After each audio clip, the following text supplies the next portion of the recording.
रावण बिहारी लाल की जय। हर हर महादेव, हर हर महादेव, हर हर महादेव। शंभु बोले काशी विश्वनाथ भगवान की जय।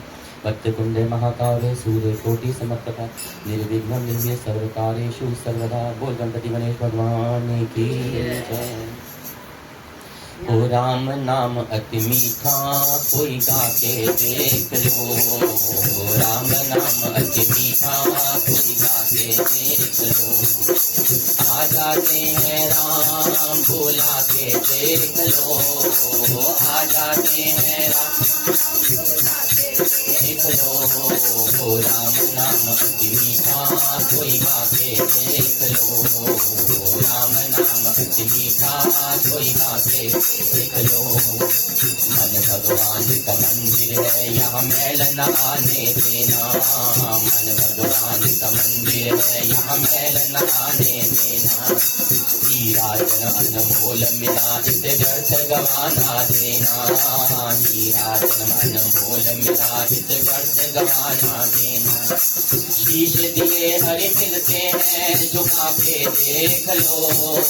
शीश दिए हरि देख लो। राम नाम अति मीठा, कोई गा के देख लो। राम नाम अति मीठा, कोई गा के देख लो। ओ राम नाम अति मीठा है, कोई गा के देख लो।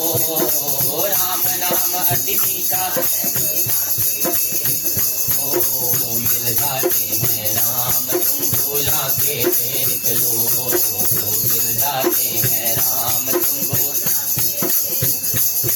वो जिस मन में अभिमान भरा, वो राम कहाँ से आए। जिस मन में अभिमान भरा, वो राम कहाँ। वो जिस घर में हो अंधेरा, मेहमान कहाँ से आए। जिस घर में हो अंधेरा, अभिमान कहाँ से आए। राम नाम की ज्योति को जला के देख लो। राम नाम की राम नाम अति मीठा, कोई गा के देख लो। राम नाम वो आ जाते हैं राम, कोई बोला के देख लो। वो आ जाते राम नाम अति मीठा, कोई गा के देख लो। राम नाम अति मीठा, कोई आगे नाम से आ जाते, कोई हो बुलाने वाला। आगे नाम से आ जाते, कोई हो वाला। गीत गाते हैं राम, कोई हो मोल चुकाने वाला। गीत गाते हैं राम, कोई हो मोल चुकाने वाला। कोई दौरी आके मोल लगा के देख लो। कोई दौरी आके मोल लगा के देख लो। आ जाते हैं राम, तुम बुला के देख लो। आ जाते हैं देख लो। वो मिल जाते हैं राम, तुम बुला के देख लो। मिल जाते हैं हरे राम नाम अति मीठा, कोई गा के देख लो। राम नाम अति मीठा, कोई वो बीच अदा मिल गज गण गाने, ऐसी करी कमाई। बीच अदा मिल गज गण गाने, ऐसी करी कमाई।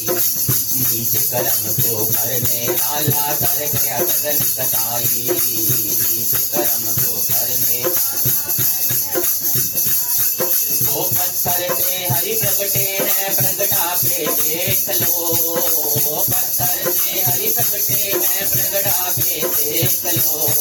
और राम नाम हरि मीठा, कोई गा के देख लो। राम नाम वो मिल जाते हैं राम, कोई बोला के देख लो। मिल जाते और राम नाम अति मीठा, कोई गा के देख लो। राम नाम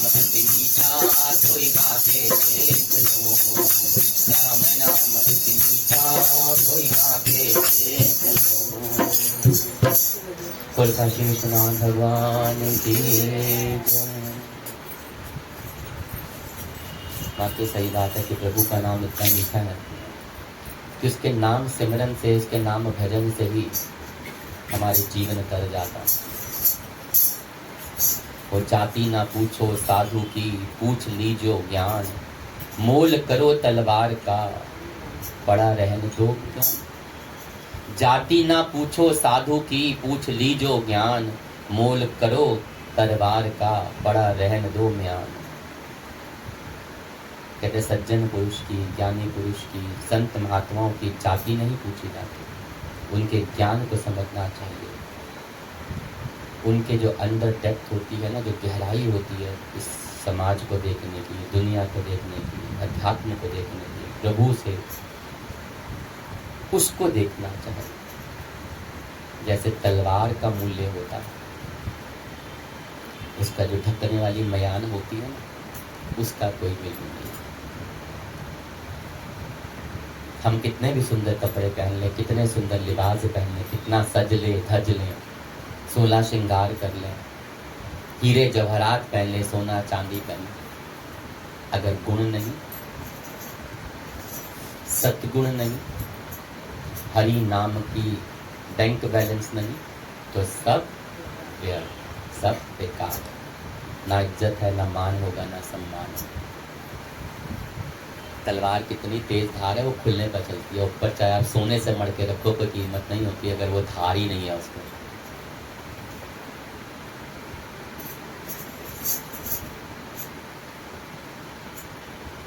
जीने में मरना भला, जो मरी जाने कोय, मरना पहले जो मरे, अजर अमर सो हो। जीवन में मरना भला, जो मरी जाने कोय, मरना पहले जो मरे, अजय अमर सो हो। बड़ी अच्छी बात कबीरदास जी कहते हैं कि जीते जी ही मरना अच्छा है। यदि कोई मरना जानता है, मरने से पहले ही जो मर लेता है वो अजर अमर हो जाता है। शरीर रहते रहते जिसका समस्त अहंकार समाप्त हो जाए, लोभ मोह, विषय वासना के प्रति जो आसक्तियां हैं, यही इंसान को मार देती हैं। और यही जिसका खत्म हो जाता है ना, तो समझ लीजिए वो जीवन मुक्त हो गया, वो अमर हो गया, अजर अमर हो गया। अमर का मतलब, मुक्ति का मतलब ये नहीं जो आप जीते जी भी मुक्ति प्राप्त हो, जो हमारे अंदर जो चल रही है ना, अगर हम उस पर विजय प्राप्त कर लेते हैं तो समझ लीजिए हम वाकई ही अपने जीवन में अमर हो जाते हैं। मरने के बाद तो रावण जैसा भी ज्ञानी पुरुष बन गया। पापी को भी किसी सुना है, किसी ने मरने के बाद कहा कि बड़ा बुरा आदमी था, उसकी क्रिया चौथे पे आए, बड़ा भला आदमी। हम एक सत्संग में बैठे थे, गए, किसी का माया था तो जाना था, हमें भी चले गए। और वहाँ पे गए तो पंडित जी बोल रहे हैं बड़ा भला आदमी था, रोज मंदिर आता था, इतने सत्य कर्म करता था। मेरे साथ में उनके पुत्र बैठे हुए थे, पीछे बोलते हैं मोया ने जिंदगी मंदिर शक्ल ना देखी मेरे प्यो। कहते हमें जाके डंडे गालियाँ निकालता था। पंडित जी बोल कहते, मैंने कहा बेटा कोई बात नहीं, रटे रटाए डायलॉग होते हैं बोलने को, तो तुम मरने का सारे ही भले। वो सदगुरु महाराज की जय। श्रावण मास कथा पुराण महात्म के श्रृंखला के अंदर सूत जी द्वारा वर्णित उनके मुखारविंद से इतनी अमृत रसमयी कथा का जो श्रवण हम कर रहे हैं, सनत कुमार और भगवान भोलेनाथ सदा शिव का जो सुंदर वार्तालाप चल रहा है, उस अमृतमयी बूंदों का इस जग कल्याण हेतु सनत कुमार जी ने जो इतना सुंदर व्याख्यान भोलेनाथ कर रहे हैं, और सावन महीने में इसका श्रवण करना बहुत सौभाग्य की बात होती है।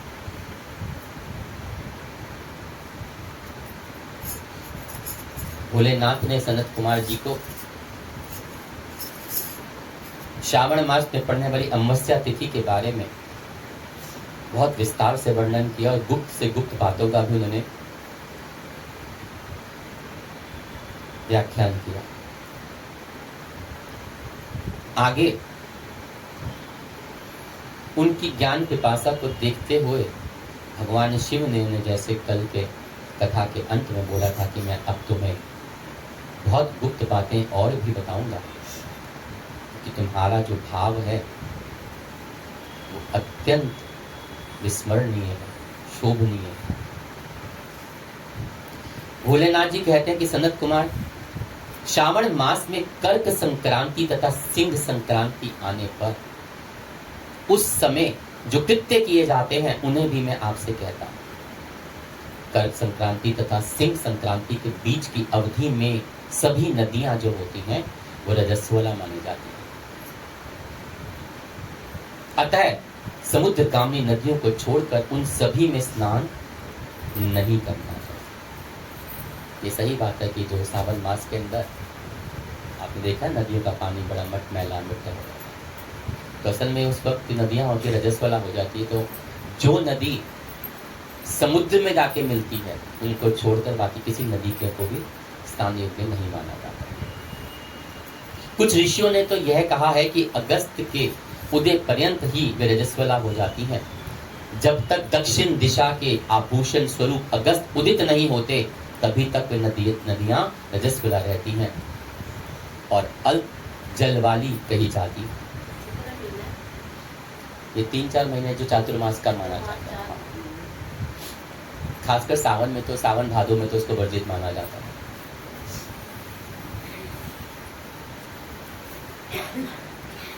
और अल्प जल वाली होती है।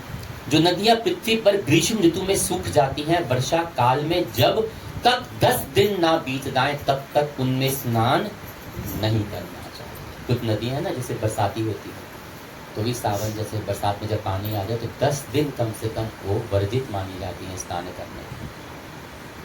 जिन नदियों की गति स्वतः 8000 धनुष तक नहीं हो जाती तब तक वे नदी शब्द की संज्ञावली नहीं होती, अपितु वे गर्त कही जाती। कर्क संक्रांति के प्रारंभ में 3 दिन तक महानदियां रजस्वला रहती हैं। वे स्त्रियों की भांति चौथे दिन शुद्ध हो जाती हैं। हे मुने, अब मैं महानदियों को बताऊंगा, आप सावधान होकर सुनिए। गोदावरी, भीमरती, तुंगभद्रा, वेणिका, तापी, प्योषणी, ये 6 नदियां विंध्य के दक्षिण में कही गई हैं। भागीरथी, नर्मदा, यमुना, सरस्वती, विशोका, वित्सता, ये 6 नदियां विंध्य के उत्तर में कही गई हैं। ये 12 महानदियां देवऋषि क्षेत्र में उत्पन्न हुई हैं। और हे मुने, देविका, कावेरी, वंजरा, कृष्णा, ये महानदियां कर्क संक्रमण के प्रारंभ में 1 दिन तक रजस्वला रहती हैं। गोमती नामक नदी कर्क संक्रमण होने पर 3 दिन तक रजस्वला रहती है।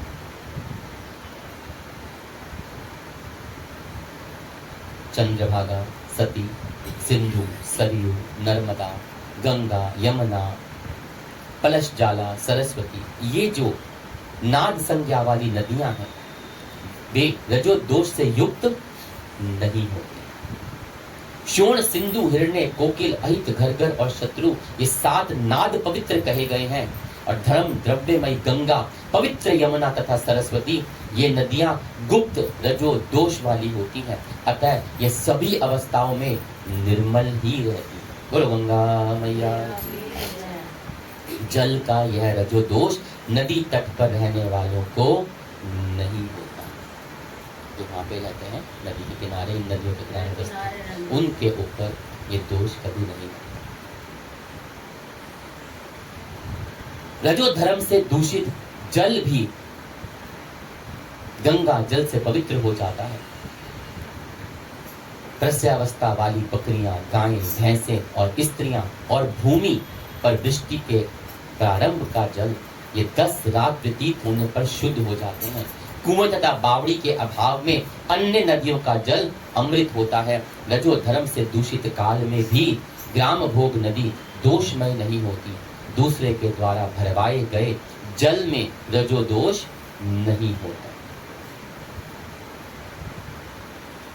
उपाक्रम में, उत्सर्ग कृत्य में प्रातः काल के स्नान में, विपत्तियों में, सूर्य ग्रहण काल में तथा चंद्र ग्रहण काल में रजोदोष नहीं माना जाता। हे सनत कुमार, अब मैं सिंह संक्रांति में गो प्रसव के विषय में कहूंगा। सिंह राशि में सूर्य के संक्रमण होने पर यदि गो प्रसव होता है, तब जिसकी गाय प्रसव करती है उसकी मृत्यु 6 महीने में हो जाती है। मैं इसकी शांति भी बताता हूं, जिससे सुख प्राप्त होता है। प्रसव करने वाली उस गाय को उसी क्षण ब्राह्मण को दे देना चाहिए। उसके बाद धृत मिश्रित काली सरसों से होम करना चाहिए और इसके बाद देहातियों से धृत में सिक्त तिल की 1008 आहुतियां डालनी चाहिए। उपवास रखकर विप्र के पतन पूर्वक दक्षिणा देनी चाहिए।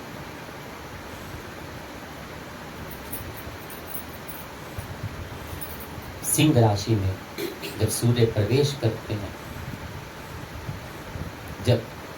तब गोष्ठ में गौ प्रसव होता है, तब कोई अनिष्ट अवश्य होता है। अतः उसकी शांति के लिए शांति क्रम अनुष्ठान अवश्य करना चाहिए। अस्य नामा, इस सूक्त से तथा तदिष्णो, इस मंत्र से तिल तथा धृत से 108 आहुतियां देनी चाहिए और मृत्युंजय मंत्र के 10,000 आहुतियां डालकर होम करना चाहिए। इसके बाद श्री सूक्तम से अथवा शांति सूक्तम से स्नान करना चाहिए। इस प्रकार किए गए विधान से कभी भी भय नहीं होता, अनिष्ट टल जाते हैं। और इसी प्रकार यदि श्रावण मास में घोड़ी दिन में प्रसव करे तो इसके लिए भी शांति क्रम करना चाहिए। इसके बाद जो दोष होते हैं वो नष्ट हो जाते हैं। बोलिए हर हर महादेव। संक्रांति जो है बड़ा शुभ दिन माना जाता है हिंदू पंचांग में, क्योंकि सूर्य अपनी एक राशि से दूसरी राशि में प्रवेश कर महीना बदल जाता है। बड़ा शुभ पर्व माना जाता है और सबसे बड़ी मानी जाती है मकर संक्रांति। जब सूर्य मकर राशि में प्रवेश करते हैं, उस दिन कहा जाता था कि गंगा का सागर से मिलन भी हुआ था और उस दिन सबसे बड़ा उत्सव गंगा सागर पे लगता है। गंगा का बहुत बड़ा स्नान होता है और उसी दिन उनको वहाँ मुक्ति मिली थी। तो इसलिए संक्रांत का बहुत बड़ा शुभ महत्व माना जाता है।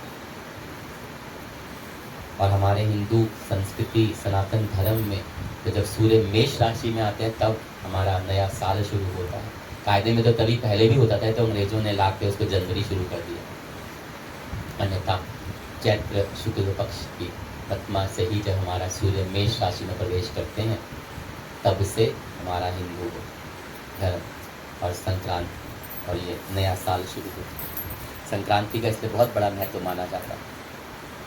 भोलेनाथ कहते हैं कि हे सनत कुमार, अब मैं आपको कर्क संक्रांति में, सिंह संक्रांति में तथा श्रावण मास में किए जाने वाले शुभ पद दान का वर्णन करूंगा। सूर्य जब कर्क राशि में स्थित होते हैं तो धृत धेनु का दान, और सिंह राशि में जब स्थित होते हैं तो स्वर्ण सहित छत्र का दान श्रेष्ठ कहा जाता है, श्रेष्ठ माना जाता है। तथा श्रावण मास में दान अति श्रेष्ठ फल देने वाला कहा गया। भगवान श्रीधर की प्रसन्नता के लिए श्रावण मास में धृत कुंभ, धृत धेनु तथा फल विद्वान ब्राह्मण गुरु को प्रदान करने चाहिए। मेरी प्रसन्नता के लिए श्रावण मास में किए गए दान अन्य मासों के दानों की अपेक्षा अधिक अक्षय फल प्रदान करने वाले होते हैं। 12 महीनों में इसके समान अन्य मास, अन्य कोई महीना मुझे प्रिय नहीं। श्रावण मास भोलेनाथ को अत्यंत अत्यंत प्रिय होता है। और जब श्रावण मास आने का होता है तो मैं स्वयं इस मास की प्रतीक्षा कर रहा हूं।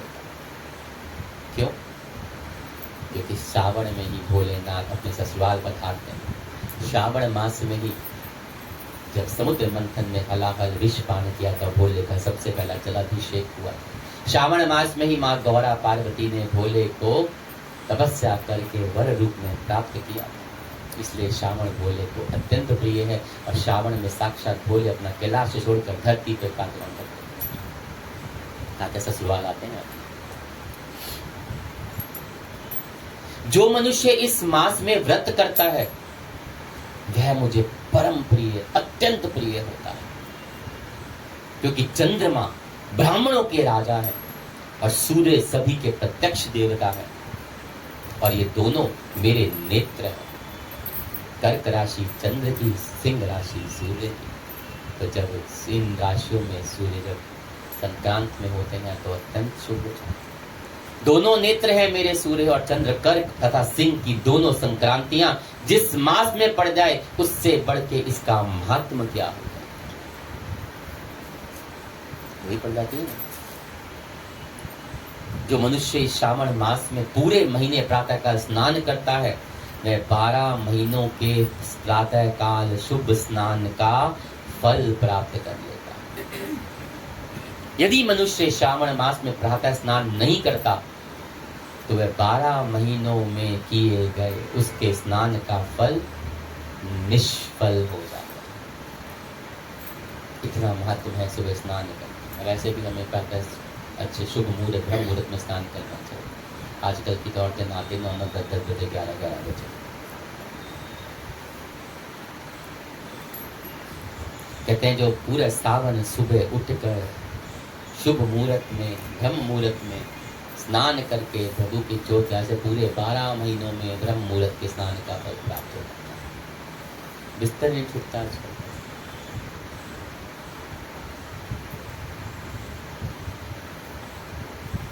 और जो ये नहीं करता उसका 12 महीनों में किए गए स्नान का फल निष्फल हो जाता है। बोले हर हर महादेव।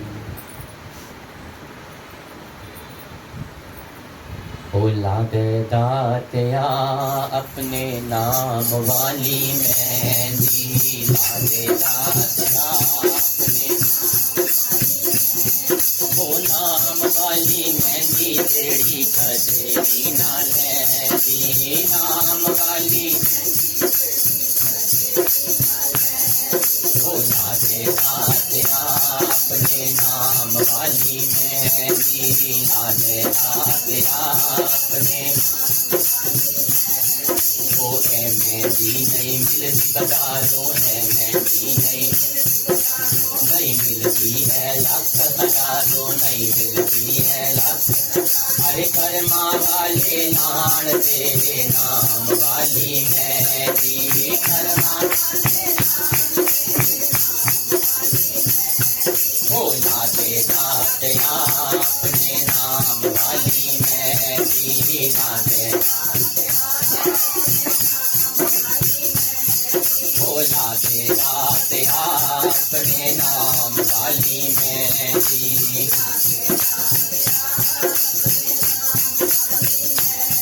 तो है मेहंदी तेरे भगतन लाई है, मेहंदी तेरे भगतन लागे हो गए नाम से तुदाई, लागे हो गए वो जन्म जन्म ना उतरे तेरे नाम वाली मेहंदी, जन्म भोला दे दातिया अपने नाम वाली मेहंदी, लादे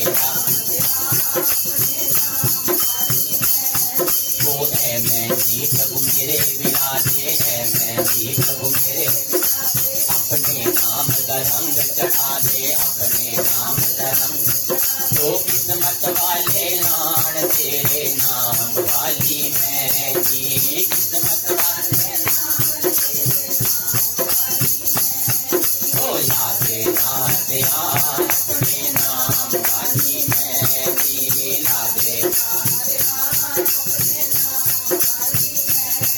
वो है मेहंदी नहीं मिलती चौकी है,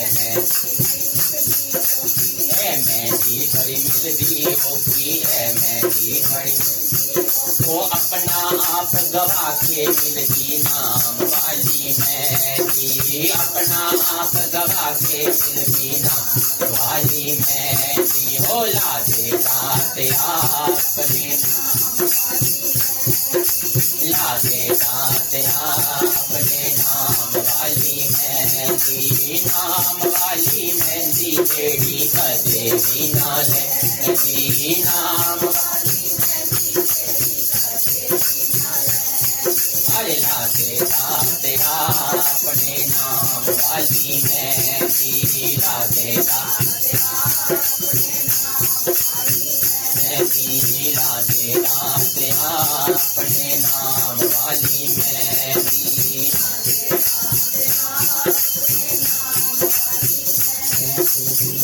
बोले शंकर भगवान की जय। जब मैं था तब हरि नहीं, अब हरि है तो मैं नहीं। जब मैं था तब हरि नहीं, अब हरि है तब मैं नहीं। सब अंधियारा मिट गया, दीपक देखा मान। कितनी सुंदर बात कहते हैं। जब मैं अपने अहंकार में डूबा हुआ था, अपने अहम में, अपने काम, क्रोध, लोभ, मोह में डूबा हुआ, तब प्रभु को देख नहीं पाता। लेकिन जब से मेरे सदगुरु ने, मेरे इष्ट ने मुझे कृपा करी है, मुझे गुरु के ज्ञान का दीपक मेरे अंदर, मेरे भीतर प्रकाशित कर दिया, अज्ञान का सारा अंधेरा मिट गया और ज्ञान की ज्योति से वो जो अहंकार था, वो मैं था, वो मेरा था, वो मैं, मेरा, मी, माय सेल्फ वो चला गया और प्रभु के ज्ञान की अलौकिक ज्योत जल के उस प्रभु को पा लिया। जब मैं था तो प्रभु नहीं, अब हरि है तो मैं नहीं। क्योंकि जहाँ वो आ जाते हैं तो मेरे मैं तो खत्म ही हो जाता। कोई साचे कथा को आगे बढ़ाते हुए कि हे महादेव, हे दया सिंधु, मैं श्रावण मास में उषा काल में प्रातः स्नान करूंगा। ऐसी प्रार्थना करनी चाहिए। हे प्रभु, मुझे विघ्न रहित कर दीजिए, कोई अड़चन, कोई रुकावट, कोई संकट ना आए। प्रातः स्नान करके शिव जी की पूजा करके श्रावण मास की सत्य कथा का प्रतिदिन भक्ति पूर्वक श्रवण किया करूंगा। और ऐसा करना चाहिए। बुद्धिमान व्यक्ति इस प्रकार से इस मास को, इस अति सुंदर मास को व्यतीत करते हैं। अन्य मासों की प्रवृत्ति पूर्णमासी प्रतिपदा से होती है, किंतु श्रावण मास की प्रवृत्ति अमावस्या से प्रतिपदा से होती है।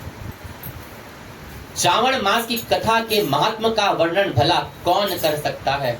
इस मास में व्रत, स्नान, कथा श्रवण, पुराण श्रवण, प्रभु के नाम का संकीर्तन, उनके कथा लीलाओं का वर्णन श्रवण करना आदि जो भी 7 प्रकार की बंध्या स्त्रियां भी होती हैं, वह भी सुंदर पुत्र को प्राप्त कर जाती है। बोलिए हर हर महादेव।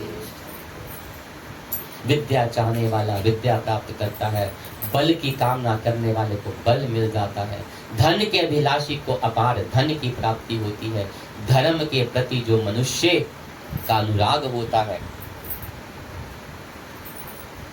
वो सधर्मी हो जाता है, तथा पत्नी की कामना करने वाले को उत्तम पत्नी की प्राप्त होती है। बोले काशी विश्वनाथ भगवान की। हे मानव, अधिक कहने से क्या लाभ, क्या प्रयोजन। बड़े संक्षेप में जो मनुष्य जो चाहता है वह उस चीज को, उस वस्तु को जो उसकी इच्छा होती है उसको प्राप्त कर लेता है। और यही नहीं, मृत्यु के बाद मेरे लोक को पाकर मेरे सानिध्य में आनंद प्राप्त करता है। बोलिए हर हर महादेव। कथा सुनाने के बाद वस्त्र, आभूषण आदि से तो पूरा मास कथा श्रवण करते हैं। भोलेनाथ सनत कुमार जी को बता रहे हैं, जब कथा पूरा मास खत्म हो तो वस्त्र, आभूषण आदि से कथा वाचक की विधिवत पूजा करनी चाहिए। जिससे वाचक संतुष्ट कर दिया, उसने मानो मुझ शिव को संतुष्ट करके प्रसन्न कर दिया। श्रावण मास का महात्म सुनकर जो वाचक की पूजा नहीं करता, यमराज उसके कानों को छेदते हैं और दूसरे जन्म में उसे गहरा बना देते हैं। आप ये सोच रहे होंगे कि अपने मन से बोलो, लेकिन आप पढ़ सकते हैं कथा श्रवण भगवान भोलेनाथ के। अतः अपने सामर्थ्य अनुसार कथावाचक की पूजा अवश्य करनी चाहिए। जो मनुष्य उत्तम भक्ति के साथ इस श्रावण मास महात्म का पाठ करता है, सुनता है, सुनाता है, दूसरों को उसका वाचन करता है, उसको अनंत पुण्य की प्राप्ति होती है। बोले हर हर महादेव। तन को जोगी सब करे, मन को विरला कोई, सब सिद्धि सहजे पाइए, जो मन जोगी हो। तन को जोगी सब करे, मन को विरला कोई, सब सिद्धि सहजे पाइए, जे मन जोगी हो। शरीर को भव्य वस्त्र धारण करके जोगी जैसा बनाना बहुत सरल हो जाता है, मुश्किल होता है इस मन को योगी जैसा बनाना। और ये काम बहुत विरले व्यक्ति ही कर पाते हैं। महापुरुष, संत पुरुष, ये भगवों से नहीं होता, आचरण से होता। आप कई बार सुनते ना, लोग कहते हैं अरे बड़ा महापुरुष जैसा व्यक्ति, वाकई उसका आचरण वैसा था जो संत पुरुषों जैसा। यदि मन जोगी हो गया तो सारी सिद्धियां व्यक्ति को सहज ही प्राप्त हो जाती है, सरलता से प्राप्त हो जाती है, क्योंकि वो खुद प्रभु का प्रिय हो जाता है। बोले हर हर महादेव। पिला दे ओ साकी राम नाम की मस्ती, पिला दे ओ साकी राम नाम की मस्ती, इस मस्ती की खातिर साहिबा मिटा दी अपनी हस्ती, इस मस्ती की खातिर साहिबा मिटा दी अपनी हस्ती, पिला दे ओ साकी राम नाम की मस्ती, पिला दे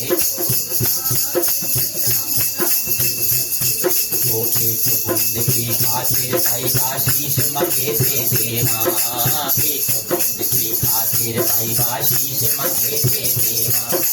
जे फिर दित्या बूंद मिले ता, जे फिर दित्या बूंद मिले ता, जाना मुतनु सच्ची, बेला दे ओ साकी राम नाम की मस्ती, बेला दे ओ पिला दे ओ साकी राम नाम की मस्ती। बोलिए पिला दे ओ नाम प्याला पीवन मोले, नहीं मौत फुल डर दे, नाम प्याला पीवन वाले, नहीं मौत फुल डर दे। रब दिरदा विच राजी रहंदे, रब दिरदा विच राजी रहंदे, शिकवा कदे ना कर दे, रब दिरदा रहंदे, शिकवा कदे ना करके, पिला दे ओ साकी राम नाम की मस्ती, पिला दे ओ तो इस मस्ती की खातिर साहिबा, इस मस्ती की खातिर साहिबा मिटा दी अपनी हस्ती, पिला दे ओ साकी राम नाम की मस्ती, पिला दे ओ वो ऐसी मस्ती पिला दे साहिबा, होश बेहोश तो कर दे, ऐसी मस्ती पिला दे साहिबा, होश बेहोश तो कर दे। सदके तेरे महकाने दो, सदके तेरे महकाने दो, रज रज रस पिला दे, सदके तेरे महकाने दो, रज रज रस पिला दे। वो पी के मैं भी सुध बुध फुला, पी के मैं सुध बुध फुल जावा, ऐसी कर जाए मस्ती, पिला दे ओ साकी राम नाम की, पिला दे ओ साकी राम नाम की मस्ती, राम नाम की मस्ती खातिर मिटा दी अपनी हस्ती, राम नाम की मस्ती अपनी हस्ती, पिला दे ओ साकी राम नाम की मस्ती, पिला दे हो इस मस्ती भूपी बन दे लई दिलदार सौदा पीता इस मस्ती भूपी बन दे लई दिलदार सौदा ओ मन मंदिर विच तैनू बताया प्यार तेरे नल कीता मन मंदिर विच तैनू बताया प्यार तेरे नल कीता तेरे हवाले की मैं का तेरे हवाले की मैं का अपनी जीवन कश्ती तेरे हवाले की मैं का अपनी जीवन हस्ती तेरा दे ओ साईं राम नाम की मस्ती तेरा दे ओ साईं राम नाम की मस्ती इस मस्ती की खातिर साहिबा इस मस्ती की खातिर साहिबा मिटा दी अपनी हस्ती तेरा दे ओ साईं तेरा दे ओ साईं राम नाम की हस्ती तेरा दे ओ साईं राम भोले नाम की हस्ती तेरा दे ओ साईं राम शंभु नाम की हस्ती बोले हर हर महादेव। स्कंद पुराण के अंदर सूत जी के मुखारविंद से सुंदर अमृतमय इस अविरल गंगा के रूप में सनत कुमार जी और हमारे भोलेनाथ शंभू के जो सुंदर वार्तालाप चल रहा है उस गंगा के अमृतमयी बूंदों में हम सब सारोदार होते हुए आज श्रावण मास महात्म में नदी रजोदोष सिंह गोप्रसव सिंह कर्कट संक्रांत श्रावण स्तुति वाचक का पूजन गुरु पूजन इस कथावाचक का पूजन किस तरह करना चाहिए उस कथन नामक 27वां अध्याय आज पूर्ण होता है। बोले हर हर महादेव हर हर महादेव हर हर महादेव शंभु। बोले काशी विश्वनाथ भगवान की जय।